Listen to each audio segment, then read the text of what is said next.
The drama between House representatives continues, this time between Democratic Minority Leader Hakeem Jeffries and Republican Byron Donalds. It all started when Donalds was quoted by the Philadelphia Inquirer on Tuesday saying, in part, quote, "During Jim Crow, the black family was together, and more black people voted conservatively." Jeffries responded to those remarks on the House floor. Let's watch.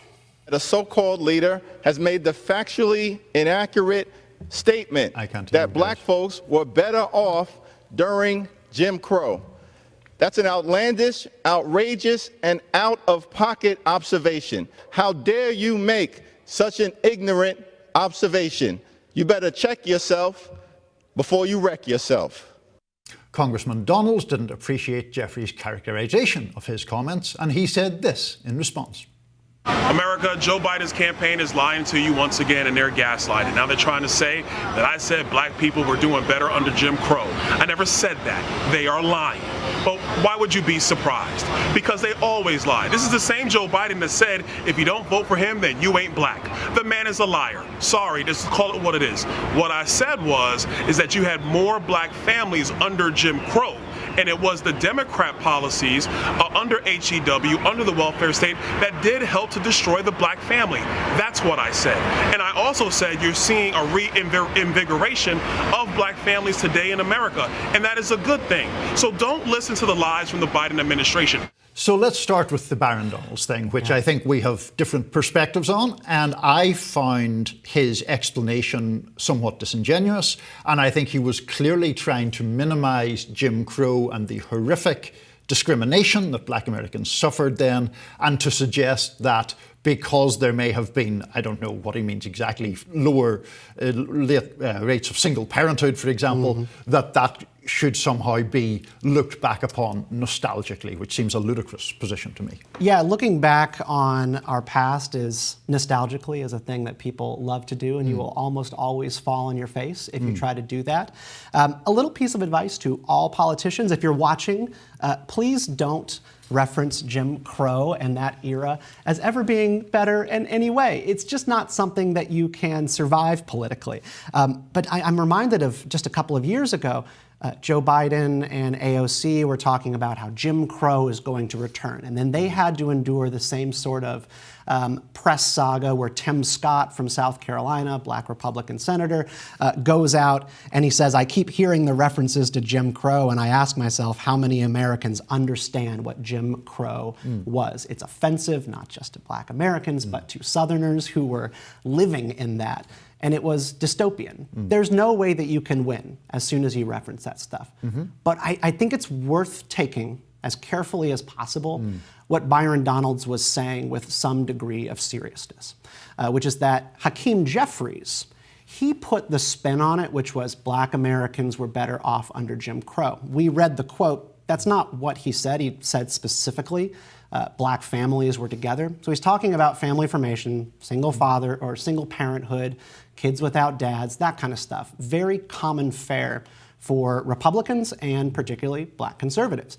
This is something they talk about. So this is a political and rhetorical football, and I just wish that they would discuss it in an honest way. And I'm sure Byron Donalds and Hakeem Jeffries behind closed doors would have a reasonable conversation about it. But with microphones in their faces, that's not going to happen. I mean, I just think making the argument that there is greater family cohesion under Jim Crow, like, I just don't understand why you would even begin to make the argument. Like, let's say for the reasons of the hypothetical, we accept that black family cohesion was greater under Jim Crow. Okay, and people were, prevented from voting, prevented from equal levels of schooling, often left in crushing poverty for various reasons. Like, what's your point? It's like getting into this morass of stuff that just inevitably appears, even from a black Republican, as if you're minimizing the massive and grotesque inequalities of that time. No, I completely agree. But I think it's worth noting, and Andrew Yang kind of reminded, I think, the nation of this when he ran for president. He was talking about like GDP is not the main factor that you should talk about when you're talking about how people are doing. Is the country actually well off with its GDP being whatever number? That's meaningless to people. And so for Byron Donalds, just a couple of data points, and you can find these from Robert Reich's Economic Policy Institute. That's a leftward policy think tank that did a report on this very question. Are Black Americans better off today versus in the 1950s, 1960s? And you can approach this in a reasonable way. Is Hakeem Jeffries prepared to answer that Black Americans today are 3 times more likely to find themselves behind prison bars versus in the 1960s?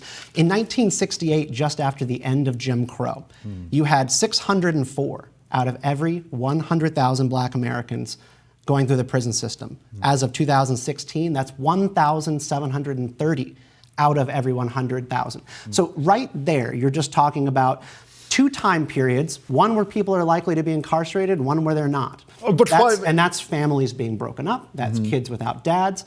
I began my career in the criminal justice reform space. That's an issue that's of incredible importance to me, the mass incarceration problem that we have in this country. It's just these people don't talk about this in a way that I think is smart for public discourse. Well, I also think they talk about it in a way that assumes there's a direct cause and effect between what they prefer to ideologically identify as the cause. As I understand Byron Donalds' broader argument, it is that the Lyndon Johnson era war on poverty policies in some way loosened family bonds or whatever, basically encouraged welfare dependency. I think that's what he's arguing. Now, what about, for example, completely different potential reasons for those changes, like incarceration rates, like unequal treatment of, for example, crack cocaine versus powder cocaine, which is the most famous example offered. Government war on that community. Right, exactly. Yeah. It's not just, you can't just say, well, that was the war on poverty did that. There are all sorts of other plausible explanations, even if one accepts Donald's characterization of the endpoint. Yeah, and there's another data point that relates to that is just like a good thing that has changed since the 1960s, which is just educational attainment. So if you're talking about Black families, 2-parent households, and marriage, all groups have experienced marriage decline since the 1960s. Whites, Asians, Blacks as well. In 2000. And, well, let's see, in the 1950s, 63% of Black men and women lived in married households. Today, that number is 35%. Let's say that's just about half. But there's a reason for that. Education.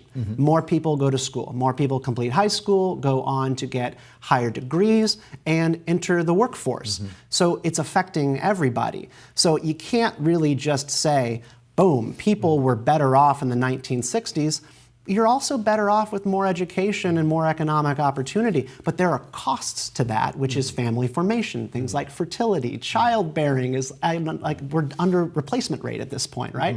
There are costs to certain elements of progress. Well, I mean, part of the reason, presumably, that marriage rates have gone down is not only the educational levels among different groups, but the increased welcome presence of women in higher education and in more affluent jobs, and being less economically dependent, therefore, on unhappy marriages to provide them with a basic standard of living. I mean, the mere fact of economic independence itself is a admirable assistance to people trying to live the life that they wish to live, whether that's married, unmarried, or anything else. No, I think that's absolutely true. It's just, in general, Americans are lonely, more levels of depression than we have ever seen, anxiety through the roof, and a feeling that yesterday was better than what we are headed into tomorrow. And that's incredibly toxic for our politics, but it's something that we have to contend with. If people are not happy with the present and they're fearful of the future, that's why someone like Donald Trump can get away with Make America Great Again, because there was a sense that just in recent history, our parents' generation, that something was better. But isn't there always that sense, though? I mean, there's always nostalgia. It's always yesterday was always better, right? Yeah. But I mean, and that has been, I don't love the word weaponized, but that nostalgia is often utilized by people who want to turn the clock back. And I think this actually does bring us back to why I took sort of exception to what Byron Donalds said, and I think you a little less so. It's this thing that, oh, well, if we could just resurrect this time, we could somehow pluck out of it the good parts and minimize the bad parts, and that's not how the world is. I was reading a book just a couple of months ago. It's called Past Forward, How Nostalgia Can Help You Live a More Meaningful Life. And this book was very exceptional in that it made a affirmative case for the politics of nostalgia and nostalgia as a feeling, which is that it doesn't always direct us towards an impossible past. But if we have a sense of where things were better in the past, it guides us towards what we want to do with tomorrow.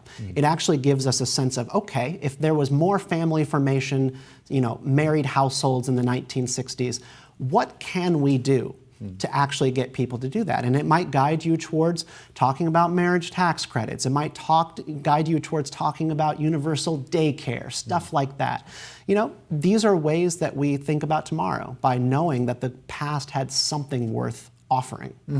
Yeah, I mean, I don't think that is an unreasonable position in itself. But that's not what Byron Donalds But that's not what Byron Donalds was saying. No, he was saying, oh, Jim Crow, fine. And it's like, it's not really. I'll be your communications director, Mr. Donalds. Yeah, for sure. So that's not great. On that topic, we will have more Rising after this.